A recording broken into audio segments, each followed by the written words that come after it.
What's up, guys? Lance the Obscure Movie Guy coming to you once again with another fun-filled, fact-filled video that you probably won't care about, but we're going to do it anyways, trying to change the world one post at a time. Today's video is done in partnership with Indie Horror Junkie, so be sure to go to indiehorrorjunkie.com to check out all of their offerings. The Indie Horror Junkie magazine, the 2-year anniversary edition, is still available. $15 for a printable copy, $5 for a downloadable PDF. You can also check out the Indie Horror Junkie Facebook groups, the Indie Horror Junkie podcast on the YouTube channel. Be sure to like, subscribe, and comment to the YouTube channel podcast every Wednesday night at 8 o'clock. New guests, new interviews, new stories to tell, and of course the Indie Horror Junkie Film Festival, which will be at Orlando MegaCon, March of 2026, and they will also be partnering with Scarathon Film Festival in September 5th through the 7th in Syracuse, New York. So film submissions are open for both of those film festivals. If you have a horror short or a horror feature film that you'd like to have screened at one of these film festivals, be sure to email them at indiehorrorjunkie@gmail.com for more information. Now that that's done, let's get on with today's video. We're going to break down Return of the Corn Zombies. Now, before we break down the review, I do want to preface this video with the mere fact that I was an assistant producer on this film. So I'm still going to try and be as unbiased as I can with the review, but I do want to put that out there. Now, if you guys have been following me, which you should, then you might remember a few weeks back I did a video, again in partnership with Indie Horror Junkie, an inside look at Return of the Corn Zombies. There was a 4-page article in issue number 13 of Indie Horror Junkie, the magazine, which was written by Rick Danford. We took that article, I got a narrator to Andy Chadwick, did her voiceover narration for the article, put the video together. So that was the inside look at Return of the Corn Zombies. And I'm happy to say that I have been able to watch the film. Now, the version that I got to see was about 95% complete, according to Steve Herman, who was the writer and one of the directors on the film. He was still working on some of the editing, some of the color shading, some of the audio. So the version I got to see, we'll say, is like a beta version. It's not the 100% complete version that will be shipped off next week to Bayview Entertainment for distribution. So the version I got to see was about 95% complete.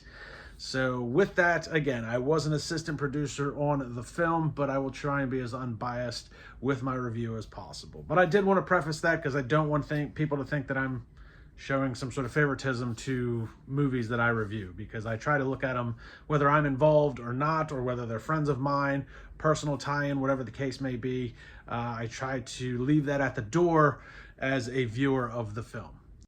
So while this is the sequel to Attack of the Corn Zombies, it's not necessarily a direct sequel. It's a continuation of the story of the Corn Zombies themselves, and not necessarily any of the characters from the previous film.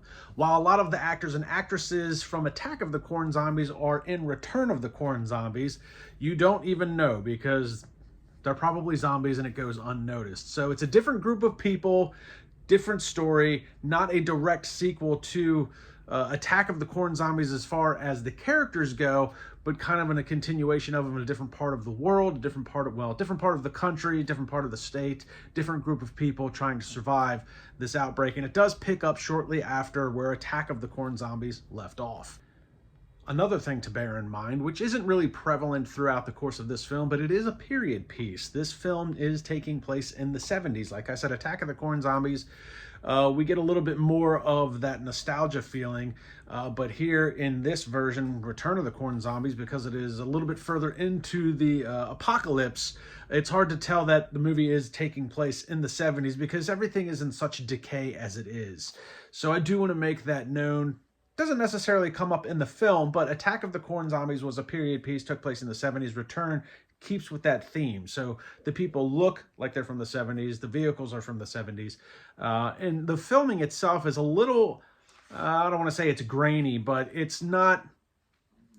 It's filmed in a way that would be filmed like it was in the 70s. That's something that Acrostar has done a lot. If you've ever watched any of their films, if you watched like They Came Back from Somewhere or It Came from Somewhere, that's shot in black and white, the proper 50s aspect ratio to try and capture that nostalgia of 50s style filming. And they did the same thing here with the 70s nostalgia, kind of filmed it in the same manner in which they would back in the 1970s. As far as other aspects of the production quality goes, even though this film wasn't 100% complete from what Steve Herman told me, I didn't really hear any audio issues. I didn't really notice any editing issues or any color shading problems. He did ask me, and he was worried about the lighting of the film, in which I will say this, as I told him, there is some aspects of the film that is a little dark, but it's not so dark that it takes away from what you need to see on screen.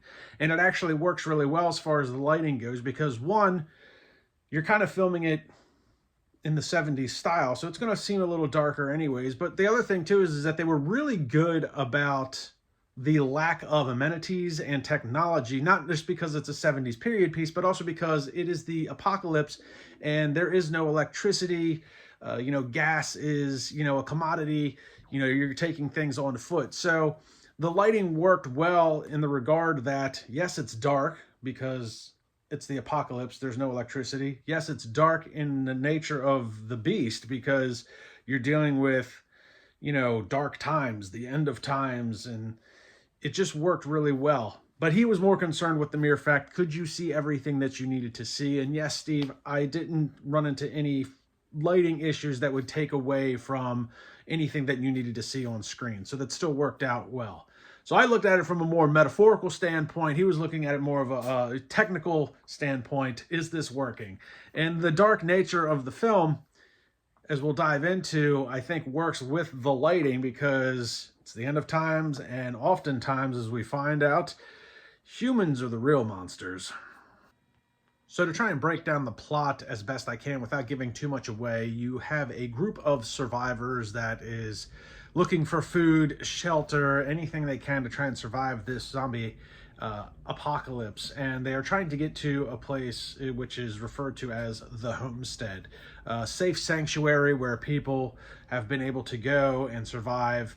And they do eventually find their way there, but it's not all that it seems to be. It's run by a family, and turns out they've been led there, unbeknownst to them, for very nefarious reasons that I don't want to dive into because I don't want to give too much away on that plot, because I do want people to go see this film. And I will say this about the storyline. As far as zombie storylines go, the storyline in and of itself isn't necessarily something that we haven't seen before. Part of that is because, let's face it, The Walking Dead has pretty much set the gold standard as to the zombie genre. And they covered a lot of things in The Walking Dead, Fear the Walking Dead, the Daryl Dixon show, the Dead City show. It's that whole universe has really touched on almost every aspect of the zombie genre as we would see it from a modern standpoint. So even though this movie is taking place in the 70s, you're going to see different aspects that you're like, okay, I've seen that before. I've kind of seen that plot line play out before. And that's just because The Walking Dead has been so expansive that it would be hard for anyone to come up with something that would be really new and unique as far as the zombie genre goes. And that's not a knock against Steve and his writing or anything like that. He's not ripping anything off of The Walking Dead or anything like that. It's like doing a superhero movie. Like, there's so many superhero movies, and the MCU covered so many different aspects of what you could do with a superhero movie that if anybody wrote another one, it would be hard to find something that would be truly unique to what you're doing. And that's kind of what you have here. And it's not necessarily a bad thing because you have seen some of these other plot lines play out, but there's a little twist in here and there to try and make it its own story. But nothing was forced to try and make it be completely unique, like something you haven't seen before. So it's a good storyline. It is well written, but you will see some plot points that you're going to be like, well, if you've watched The Walking Dead, you're going to be like, oh, I've seen him do that. I saw him do that. So there's that aspect of it as well. Now, another thing that did work well with that storyline was the pacing itself. So the pacing, I thought, was pretty consistent and very steady throughout the course of the film. It doesn't start off at 100 miles an hour, and it actually never gets to 100 miles an hour until the very, very end. but it's a very constant, steady pacing, which I can appreciate because there's never a lull in the movie. Even when they're not finding zombies, they're still dealing with some sort of other catastrophe, whether it be trying to find food, whether it be fighting off human beings, whether it be fighting the zombies. There's always something that's happening. So there's no lull in the storyline or the movie itself, and the pacing goes perfectly along with that. There is a lot of character development with some of the characters, not all of the characters, and that's really a key element when it comes to Steve Herman's writing. In all of his films that I've seen with Acrostar, there's always a few characters that have key character story arcs that coincide with the movie. And every actor or actress seems to get their own little moment in the movie to try and shine just a little bit. You know, so even if you don't have a very large part, which I'll dive into with a really good scene here in a little bit, but even if you don't have a large part in the film, Steve goes out of his way to make sure that your character is at least going to have a critical part in the movie. That way you're not just a victim, you know, you were somebody to somebody or are somebody in that film. So I thought that was pretty cool. That's where Steve really shines, is with character development and progression throughout the course of his films. So piggybacking off of the character development and character arcs, you do have to have a good cast and crew bring those characters to life. So as I said, written and directed, partially directed by Steve Herman. The other director was Mia Katz, who I talked about in Night of the Dead Sorority Babes, how well of a job she did in that. And this is her, I don't know if this is her directorial debut or if she's done anything in the past as far as directing, but she's a very good actress that I've kind of overlooked in the past. She's not necessarily in the movie itself, but did part of the directing along with Steve Herman, obviously, and Myrna being the head producer of this film. I was just one of the many assistant producers, but she's the one that, you know, was taking charge and making things happen. She is the other half of Acrostar Films on top of Steve Herman. So you've got a good solid cast and crew in that department. And as far as the actors and actresses go, I know most of the people in this film. I'm friends with them on Facebook. I interact with them on a daily basis. Some of them, as I'll get into, are friends of mine. So like actual friends. But, you know, so again, with all that being said, I do want to kind of, you know, again, preface, you know, I know a lot of the people that did the movie. I know a lot of the people in the movie, and I'm going to be as unbiased as I can with their performances. So the acting, for the most part, really, really good job by everybody involved. A couple of key characters and key actors and actresses. We do have some familiar faces if you've ever watched any of Acrostar stuff before. So Angel Bradford is in this film as well. She's been in a lot of Acrostar stuff. She's a really good bad guy in just about everything she does. And I was kind of happy to see that with her character, she is kind of a bad guy, but she's not like the head bitch in this case. Where in previous films, she's always like the main antagonist, the head bad guy. But in this one, she gets to do a little bit of a departure from that, has a little bit of a, I don't want to say she has a change of heart towards the end of this film. Which was kind of nice to see from an actor's, you know, standpoint. She's not typecast as the bad guy all the time. She can do a lot of things and she does them very well. So a nice job by Angel Bradford. Now Mel Heflin, who was also in Night of the Dead Sorority Babes, is the main antagonist in this. And I was kind of surprised because when you watch the films that I've watched, and I've seen Angel Bradford be like the head bitch in most movies, it's not often that you see an actress or an actor or even a character like outshine Angel Bradford in that scenario, and Mel Heflin was that in this.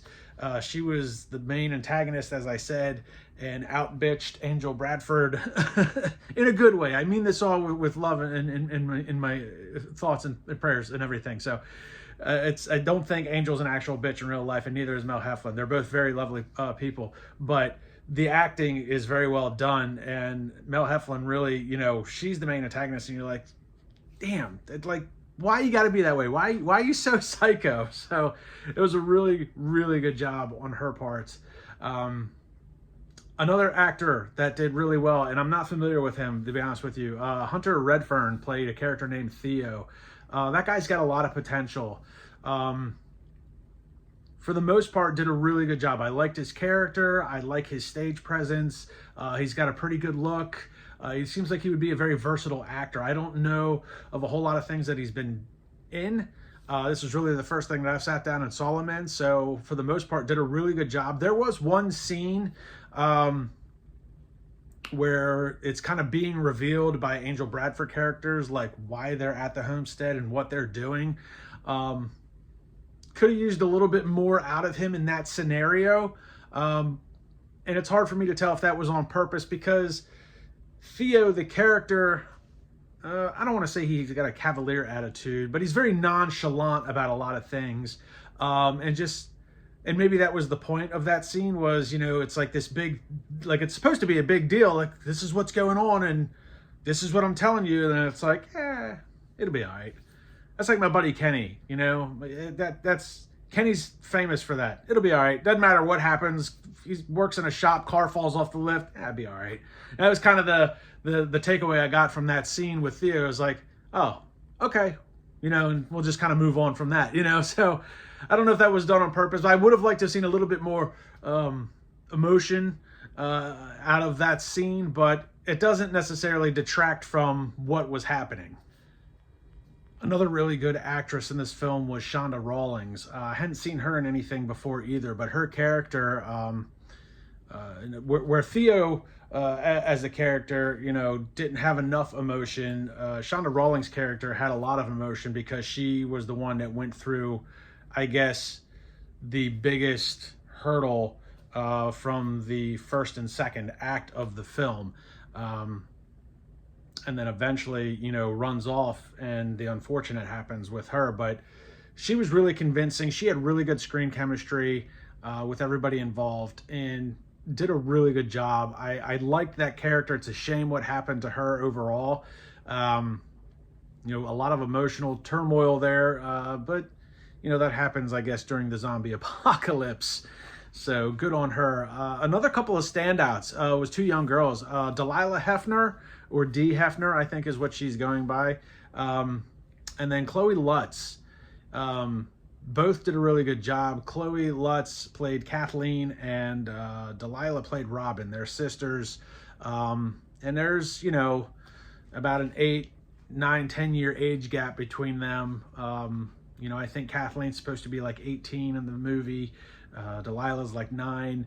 You know, obviously their parents are gone. Kathleen's trying to do everything she can to protect Robin.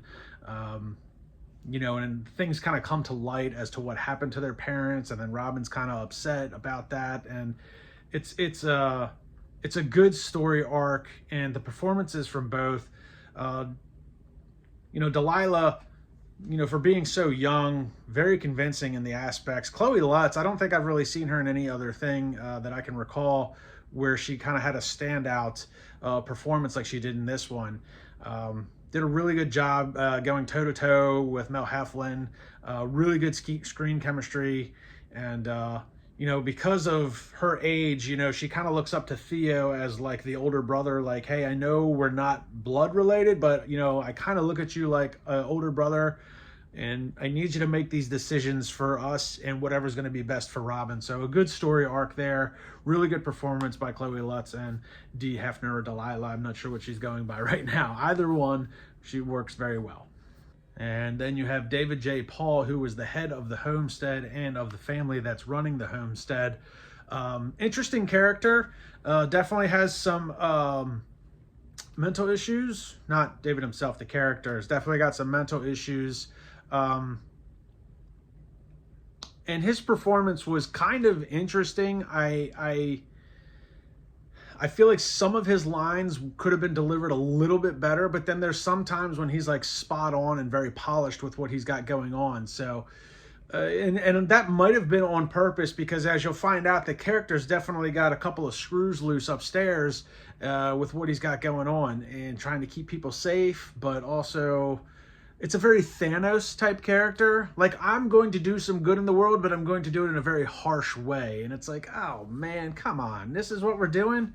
So yeah, interesting character, interesting portrayal. Again, I mean, it's nothing against him. Like I said, I think a couple of lines could have been maybe delivered a little bit better, but overall, pretty good job. So piggybacking off of David J. Paul's character, who runs the homestead, there's a really good scene which kind of brings to light what's kind of going on at the homestead, that features Casey Wayne Hupp and his son Connor Wayne Hupp, and they play Fred and Gerald. So their father-son in real life, their father-son in the film. And it's only a scene that lasts a couple minutes, but it was critical to the storyline, and I rather enjoyed it for a couple reasons. So this is where I am a little biased. So Casey Wayne Hupp, I consider a friend. Me and him have talked many a times, about very personal things. A lot of background information on him, and just a lot of stuff that we share, personal, details with each other and things like that. And I don't want to dive into that aspect of it because that's not, my story to tell. But I do consider him a friend with, the times that we've talked.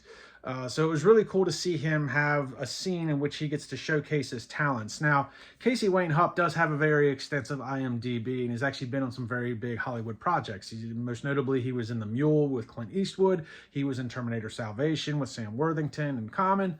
But he's always kind of been like, he never had like an acting, like speaking role. He'd be like a background extra, or he was a stand-in, which are things that are very crucial to making a big production like that happen. So he comes with a lot of experience, but he never really got to showcase his dialogue acting abilities.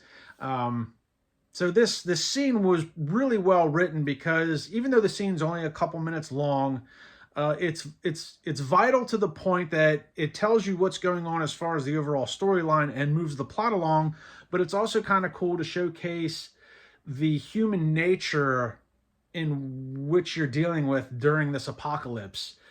People are doing things that they don't want to do. They're doing things in the name of survival, and to try and explain, as a father trying to explain something like that to a kid, a teenage kid, like, this is why we're doing this, and even though you don't want to do it, we got to, it was a really good, really well-written scene. And you see Casey a couple other times in the background, but that was his shining moment in the film. And it's really cool, because if you watch, like, I think it was Desperate Souls he was in, Casey's got a very versatile look. If you follow him on like Facebook or anything like that, or even if you check out his IMDb, I mean, he's got a versatile look. He can be a cop one movie, he can be a cowboy the next. In this one, he's, rugged and dealing with the zombie apocalypse, whereas in Desperate Souls it was more, he's got long hair, long beard, Sam Elliott type character. So he's really versatile and has a really good look. You can put him in a suit, he'll look just as comfortable in a suit as he does in a cowboy outfit, just as comfortable as he would be in military outfit or police uniform. So really versatile actor, and it's good to see him still doing stuff. And it was interesting to talk to him about the scene, because they were both in Attack of the Corn Zombies as zombies. So again, in the previous film, but not necessarily has any direct tie-ins with their characters in this one. So they both portrayed zombies in Attack of the Corn Zombies. And Casey was actually kind of considering like retiring from the whole acting thing and kind of doing something else with his life. And Connor, he kind of did the thing with Connor, and Connor got hooked on, film. So now it's kind of like, okay, well, I'll keep kind of doing this for a little while to kind of show you the ropes type thing. So it's pretty cool. And I'd say Connor's got a really good teacher in Casey. So it's good to see him still doing some stuff. And the scene itself was pretty crucial and critical to moving that plot along and kind of shedding light on what is going on at the homestead. Overall, if you're a fan of the zombie genre, this is a solid film to watch. I don't have too many complaints about this film. I mean, some of the acting's a little off at some points, but I think they do a good enough job to recover. You know, there is some scenes in which might have been written in, and like I said, the version that I saw was 95%, so there might still be some things that might have been left out or were being put in. There is some scenes that kind of feel like it's somebody was in a room for plot convenience. You know, I know at one point Delilah's character, Robin, shows up in the house. You know, I don't know if it's in the basement or if it's in a different part of the house, but she's just kind of there, and it's just kind of, oh, well, you know, you never really saw her like go into that area, so she just kind of showed up, which kind of looked like plot convenience. You know, and at the end of the film, towards the end, there's an incident where Angel Bradford's character, you know, kind of professes her love to Theo, and that wasn't really touched on a whole lot throughout the course of the film. You know, it is explained that, you know, Angel Bradford's character, you know, what she does, why she does it, and how she got stuck with Theo's group for a matter of months. But there was really never a whole lot explored in their relationship. And then when they get to the homestead, Theo's kind of having a different relationship with somebody else. So that was kind of weird at the end for me. But, you know, it can be overlooked.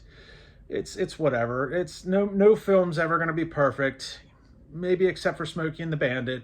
So no film's ever going to be perfect, but realistically, those are kind of minor issues in the whole grand scheme of things.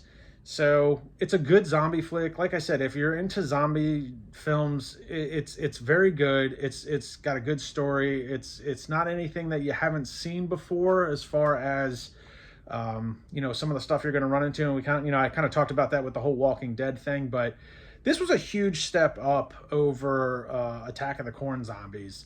And I really liked Attack of the Corn Zombies. That was a really fun film to watch. But if you watched them back to back, if you watched Attack of the Corn Zombies and then watch Return of the Corn Zombies, you can see the evolution in which they've taken with their storytelling, you know, what they're putting on screen. You know, in Attack of the Corn Zombies, there was a couple things where I guess they didn't have as many actors to pull from when writing some of the characters. So some of the characters seemed like out of place. Like I remember, I think it was in Attack of the Corn Zombies, I think it was Beth Metcalf and like the actress that like played her mother, like they're kind of the same age in real life, but like they just put a wig on the mother to try and make her look older, so it was kind of campy. But you don't really run into that with Return of the Corn Zombies. Everybody seems to fit where they're supposed to. You know, and that's not a knock against anything that they did with Attack of the Corn Zombies. I think that was a film in which they worked really well with what they had, but now they've got more resources moving into Return of the Corn Zombies.